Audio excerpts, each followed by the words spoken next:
Good to see you all working at home and have been for the last couple of weeks. I know there's a phenomenal amount of meetings been going on using Microsoft Teams. So I thought I'd put together some tips, some top 10 tips for video for using Microsoft Teams. So number one, we've got the camera positioning. So we don't want the camera too high, we don't want it too low. We want to be directly in the middle of the screen. There is an argument to say that we could put ourselves in the second 2/3 if we've got something interesting going on by side of us. But I think for us, let's just get centre screen, get a good headshot, a good percentage of the body in there as well. You're going to see lots of videos on the news, people doing these kind of things as reports come in from all over the world. So have a look at what they're doing, see what they're doing that you like, and copy them. Look at the ones that aren't really working very well, and don't do that. Secondly is the background. So what's going on behind you? Make sure you've got a good professional background. I think you can blur it out with Teams these days as well, so you could do that. But what do you want the background to say about you? Think about maybe the books that you might have, what's on the shelves. You might have a plant by the next to you. Anything you want in there that's going to look, clean, crisp, professional. Lighting, make sure you are well lit. So for me, what I've done is I've got the window directly ahead of me, so I'm getting some natural light from outside. I've got a lamp by the side of me.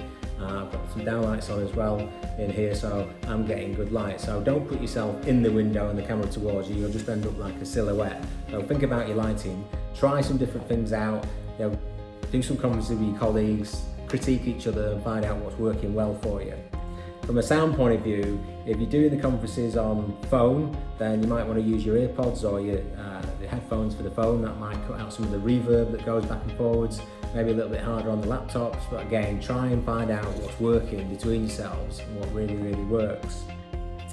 So just remember as well, if you've got any noise going on, so the missus or the mister is hoovering or the kids are running around, mute yourself. Just remember to unmute yourself before you go on a verbal crusade about your next biggest pitch and nobody's listening.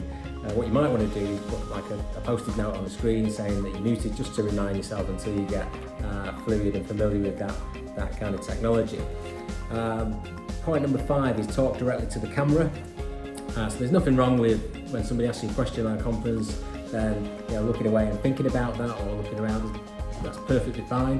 When you're coming back and you're talking to the customer, giving some eye contact, giving some sincerity about what you're telling him, that will be important. So you don't really want to be off camera. What I've done here is I've just covered my screen with a piece of paper and I've just put an arrow as to where the camera is. It's quite difficult on these devices to know exactly where the camera is.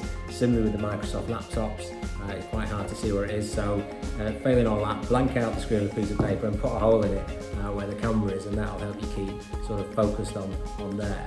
There is an argument if you're doing a video, a pre-recorded video, that you were talking to the interviewer, and that's fine too. But on a live conference, then make sure you're engaged with that customer and giving that eye contact.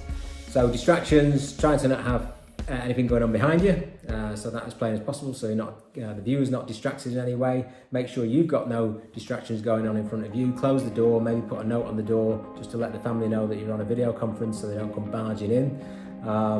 And try not to sort of fidget around and start scratching, picking your nose, doing too many things with your hands. It can be very distracting, but of course use them, but keep them to a minimum. So in terms of what to wear, I think it's just business casual, the same as you guys would go to a meeting anyway, maybe a collar on, but what we don't want to see is any AC/DC or Iron Maiden t-shirts. No, use your common sense, be smart and presentable on that call. Number 8, we're looking for the agenda and the preparation. So just as if you're going to any other face-to-face meeting, make sure you've done all your preparation, make sure you've got an agenda set. Introduce yourself on the call, say who you are, what the purpose of your being on the call is, introduce anybody else who's on the call, let them introduce themselves, set the whole meeting up with what you want the objectives of this meeting to be, just like any other, and when you get to the end of the meeting, do a roundup, make sure you've met all the objectives and the customer's got exactly what he wanted out of it as well. Number 9 is manners. So sometimes when you're in a conference call, you're expecting a delivery, or there's some reason that you may need to step out, there's nothing wrong with setting that up at the beginning of the call and say, look guys, I may need to step out in about half an hour. I'll mute myself, you'll see me disappear, I'll be back within a few minutes, you know, rather than just getting up and wandering off and then everyone's wondering like, where's he gone? You know, just good manners, isn't it really?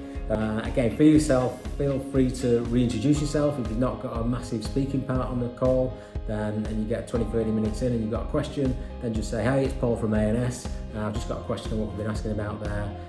Again, just so that people know, particularly on new business calls where people won't recognise who's who maybe from the introduction. So nothing wrong with doing a quick reintroduction as the call goes on. And then practice really. So, you know, use each other to practice and give yourself some critique, self outside your comfort zone. That's the only way. So video yourself, watch it back, see what's going on. You know, do the tips in terms of looking at the camera, making sure that you're getting good eye contact in there as well, and see how you can polish your presentation skills over video. So we want to be world class at it. There's a massive opportunity for us to get ahead of the game. We're really, really good at it and the customers are enjoying it and it looks professional and the customer's getting a lot of value out of it. They'll want to do more of it. So I think we've got a big opportunity here. I think the market is gonna, you know, we're going to have a few weeks of lockdown, so this is just the new. This is business as usual. This is how we're going to have to get on with life now. I think even if the customers and even ourselves, if we get back in and we open the office in a few weeks' time, I think it's still going to take a number of weeks, if not a few months, before customers are comfortable with bringing external, you know, suppliers on site for meetings. So this is going to be with us for a few months. So let's make sure we get ahead of the game on it. And why not do it, you know, longer term? You know, why spend all that time on the motorway, on the Pendolino, when we could be doing it this way? So I think when you stretch something in a direction and stretch it so far, it never kind of goes back to the same shape. And I think we're being stretched in a way that we've never imagined before. So I don't think we'll quite go back to the same as we always were. I think there's great technologies and teams that we can use out there to be much more efficient in the future. Stay safe, guys. Cheers.